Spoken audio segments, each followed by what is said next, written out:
Hello, good evening. Welcome to ARS news channel. పొత్తు పెట్టుకునే ప్రసక్తే లేదు. సింహం సింగిల్గానే విజయ్. పందులే గుంపులుగా వస్తాయి, సింహం సింగిల్గా వస్తుంది. ఆ హీరోపై విజయ్ సెటైర్. సినీ నటుడు, తమిళగ వెట్రి కజగం టీవీకే అధ్యక్షుడు విజయ్ సంచలన వ్యాఖ్యలు చేశారు. బీజేపీతో లేదా ఇతర పార్టీలతో పొత్తు పెట్టుకునే ప్రసక్తే లేదని తేల్చి చెప్పారు. ఈ మేరకు మధురైలో నిర్వహించిన భారీ బహిరంగ సభలో 2026 తమిళనాడు అసెంబ్లీ ఎన్నికలపై తన రాజకీయ వైఖరిని స్పష్టం చేశారు. తాను మధురై ఈస్ట్, మధురై సౌత్, ఉసిలంపట్టి, మెల్లూర్ మొత్తం మధురై నుంచి పోటీ చేస్తున్నానని వ్యాఖ్యానించారు. అభ్యర్థుల జాబితాను త్వరలో ప్రకటిస్తానని, 234 స్థానాల నుండి పోటీ చేస్తామని విజయ్ తెలిపారు. ఈ సభకు రాష్ట్రవ్యాప్తంగా వేలాది మంది మద్దతుదారులు భారీ ఎత్తున హాజరయ్యారు.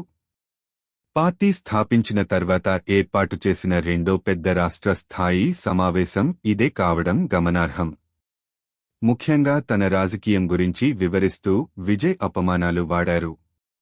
సింహం ఒకటే ఉంటుంది. అది గర్జించినప్పుడు 8 కిలోమీటర్ల దూరం వరకు ప్రతిధ్వనిస్తుంది. నక్కలు ఎన్నో ఉన్నా రాజు మాత్రం సింహమే అని అన్నారు. ఇది తన పార్టీ ప్రత్యేకతను సూచిస్తుందని వ్యాఖ్యానించారు. 2026లో టీవీకే పార్టీ అన్ని నియోజకవర్గాల్లో పోటీ చేస్తుందని పరోక్షంగా సూచించారు. పందులే గుంపులుగా వస్తాయి, సింహం సింగిల్గా వస్తుంది అనే డైలాగ్ ఏ సినిమాలో ఉంటుంది? మాకు తెలియదా, అది రజనీకాంత్ నటించిన శివాజీ మూవీలోది అంటారు. అయితే ఈ డైలాగ్ని చాలామంది తమ వ్యక్తిగత జీవితాల్లో కూడా వాడుకున్నారు. బీజేపీ భావజాల శత్రువు, డీఎంకే రాజకీయ శత్రువు విజయ్ మాట్లాడుతూ, బీజేపీ మన భావజాల శత్రువు, డీఎంకే మన రాజకీయ శత్రువు అని స్పష్టంగా ప్రకటించారు. టీవీకే పార్టీ ఎవరికీ భయపడదని, అవినీతి గుంపుల కింద నడిచే సంస్థ కాదని ఆయన స్పష్టం చేశారు.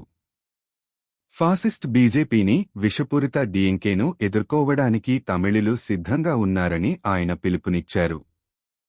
ఏ బానిస పొత్తులోనూ చేరాల్సిన అవసరం లేదని, తమ పొత్తు స్వార్థపూరితం కాదని, ఆత్మగౌరవంతో కూడినది అవుతుందని అన్నారు. అలానే ప్రధాని నరేంద్ర మోడీ నేతృత్వంలోని కేంద్ర ప్రభుత్వంపై విజయ్ విరుచుకుపడ్డారు. కచ్చతీవు దీవిని తమిళ మత్స్యకారులకు తిరిగి ఇవ్వాలని డిమాండ్ చేశారు.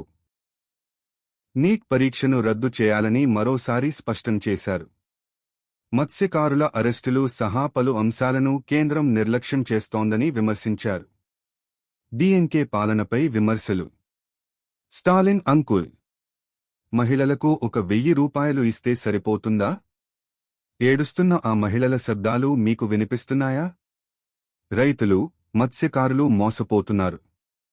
మీరు చాలా తప్పు చేస్తున్నారు అని ఆయన ఘాటుగా విమర్శించారు.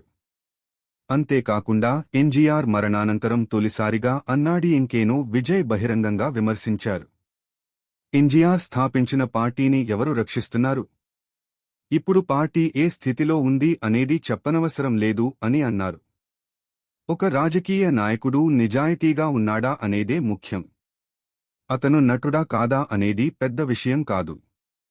రాజకీయ నాయకులందరూ తెలివైనవారు కాదు, నటులందరూ వెర్రివారు కాదు అని విజయ్ స్పష్టం చేశారు. తన రాజకీయ ప్రయాణం ప్రారంభం నుండి ఎదురైన అనుభవాలను గుర్తు చేసుకున్న విజయ్, ప్రజల కోసం మాత్రమే రాజకీయాల్లోకి వచ్చానని అన్నారు. నాకు వేరే పని లేదు. ప్రజలే నా శక్తి. నేను ఎప్పటికీ ప్రజల పక్షాన నిలబడతాను అని విజయ్ బహిరంగ సభలో స్పష్టం చేశారు.